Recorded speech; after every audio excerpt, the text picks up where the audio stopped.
Future Ayana here. So I recorded the call, the Google call, and sometimes this works, but sometimes it doesn't. I do it with a screen recorder because right now I'm not paying for the extra stuff. And so unfortunately the audio didn't record for the people who were on call who were talking. So I'm going to cut that part out and you're just going to see my inspirational speech as I finish up my walk. Hopefully next time that doesn't happen. And thank you guys for your patience as I figure this out. But truly listen to what I have to say because it is very inspirational. And it might help you shift your mindset a little bit. Anyway, come next week, same time, same day for the walk. I might make it a little later, we'll see. And so we can, walk and talk and you can get some exercise in, get that dopamine boost going, and get some inspirational speaking done for you, okay? And watch this while you're walking. I encourage you to go on a walk and watch this to motivate you. Enjoy the rest of the video. I want to say, I really hope you guys get outside, you start walking. I might actually make these a little later, but yeah, you get that serotonin going, you get that dopamine boost, and I want to touch on some of the things that, some of the people who just got on said about the analysis paralysis. And it's very common for us with ADHD to have analysis paralysis. We get stuck wondering what we should do, how we should do stuff. It's almost like we try to craft the entire process in our head. And if we cannot see the end of it, we just don't go. And that is not good because it can be good, but when used in the wrong ways is not good. It's only good when you see the process and you try to make it happen. But you also have to have a level of adaptability. So what I would like to suggest, or what I like to do, is whenever I am in this moment of analysis paralysis and I'm trying to see everything before it even happens, what I'll do is I take a step back and I say to myself, okay, what's the first thing that I can do right now? Okay. And then I channel. See, what you're doing is you're basically mixing your hyperactivity with that analysis paralysis. So the hyperactivity says, let's do something right now. What can I do right now? What can I start right now? Because I want to start. And us ADHD people, some of us aren't good at starting, but some of us are. Some of us, you're mixing the hyperactivity with the overanalysis. And so what you do is you say, what can I start now? And once you start, then you can sit there and overanalyze what you're doing and you start and hyperfocus. See, the thing about ADHD is we'll probably have ADHD for the rest of our lives. And I don't see that as a bad thing. The thing is, the energy needs to be channeled in the right way. But also you have to realize these thoughts that are coming in your head that are holding you back. There are so many thoughts that we have that are holding us back that aren't our own. These are not our thoughts. Like we were discussing earlier, they come from our parents a lot of times. They come from other caregivers in our lives. It could be a coach or a teacher that we had. They have a lot of different sources.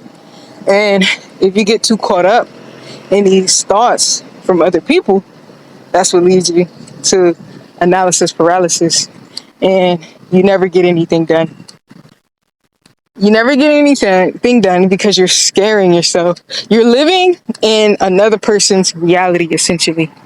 The reality of limitations, the reality of things that people have said, things that people have done, instead of living in your own present moment right now.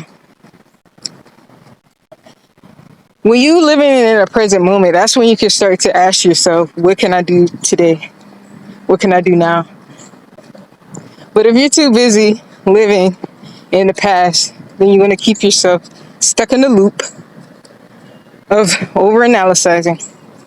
So one thing that's very important for people who have ADHD is mindfulness meditation. When we do mindfulness meditation, we become more aware of our limitations. We become more aware of the thoughts that we're having that is keeping us from being present. And when we learn to reframe that trauma in our mind, redirect it to something more positive in creating new neurotransmitters. Yeah, that is what it is, kind of. Neurotransmitters in our brain that are shooting and strengthening a brand new memory, that we can begin to focus on what it is that we need to be doing right now. There is only the present moment. There's a book called The Power of Now by Eckhart Tolle, something like that. Eckhart Tolle. And he speaks about our addiction to thinking and our addiction to the past. And see, the thing about ADHD is we tend to think a lot. We think a lot, and that might not ever change. As many years as I have practiced meditation, I still think a lot. But it's not necessarily a bad thing, but it's a bad thing when the thoughts aren't supportive. And so through reframing our mindset, the thoughts become supportive and we can think in a way that supports our goals. So some of the some of the limiting thoughts that I would have with myself were, it's going to take too long. I'm too poor. I'm not, I quit on things. Nothing has succeeded for me. None of these things are supportive at all. They're not supportive. And these do not come from me. There is a source. It came from my parents. My parents telling me, you take too long. You're too slow. My parents always having this struggle with money and my mom's chronic shopping and always claiming that they're broke and bankrupt. Actually, they were bankrupt at one point.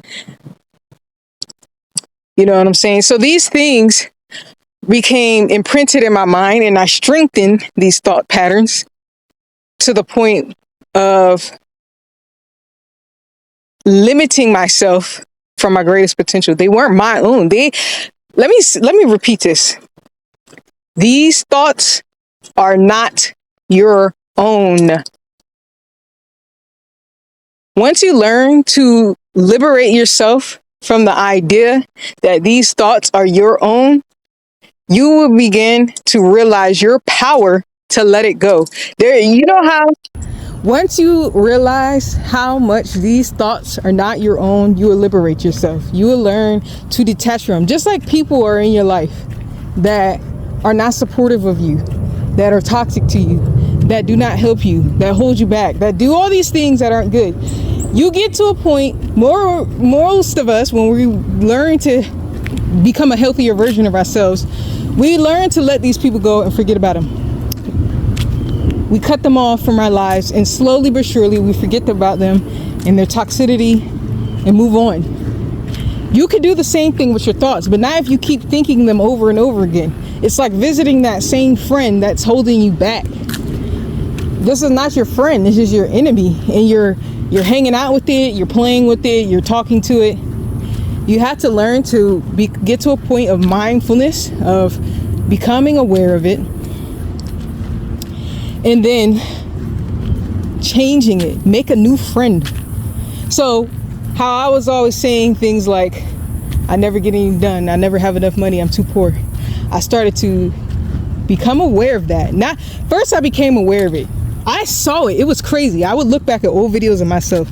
Even my first YouTube channel, I look back at some of my older videos and I would see myself or hear myself saying, I'm so poor. I'm poor this, poor that. Always telling my friends how poor I am, poor this. It became a part of my personality. And why would I even say that? I was so young. There was no reason for me to be rich.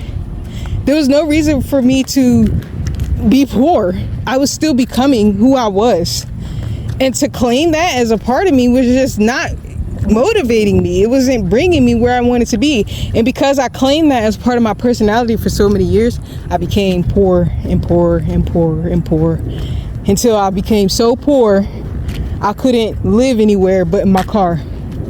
And so I realized, I became mindful of this thinking, and the poorness doesn't just manifest as being poor. It manifests as an entire personality. My poor mentality made me not realize the abundance in my life. It made me choose poor friends. It made me make poor decisions in relationships. It made me make poor decisions with people. It made me make poor decisions with my living situation. It was all around poverty, because I was strengthened in that. That was the friend I was hanging out. I was hanging out with the spirit of poverty. And then so what I had to do was, and I think Coach vouched for this, somebody I found on Instagram.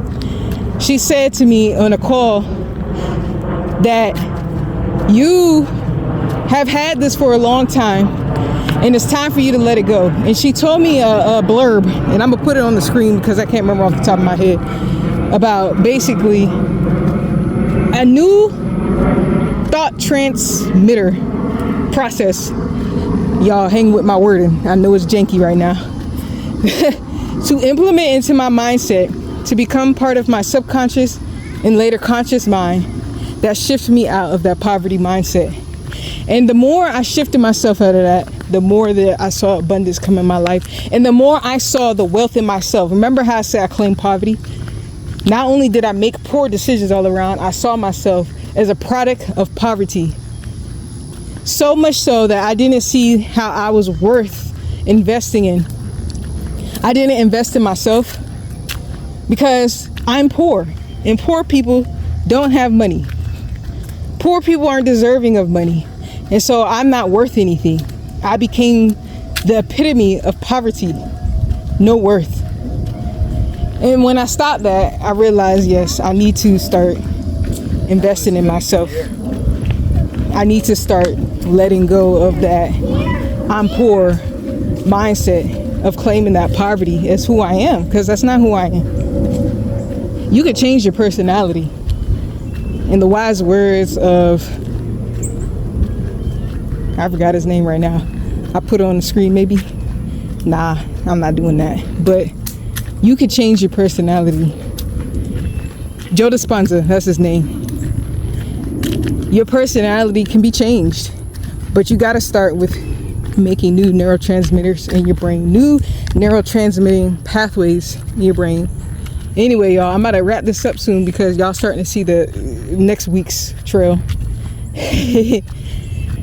And I just wanted to put that out there of stop claiming that poor mindset.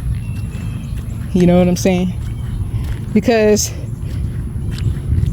and I love to use poverty because that can be applied to so many other aspects of lack of worth, of feeling like you don't do anything right, of feeling like you're not good enough. All of that's poor mindset. It's all rooted in poverty thinking, to seeing yourself as this poverty stereotype, or this poverty I can't talk. Y'all know what I'm trying to say, right? Y'all, I hope you enjoyed this walk. I hope you go on a walk. And I'll see you all for another video next week. I said this like this was a YouTube video. My bad, y'all. I'm in this is my habit. I'll see you guys next week on this walk. I hope you're walking right now while you're watching this video, and I hope that you got inspired by this video. All right, peace.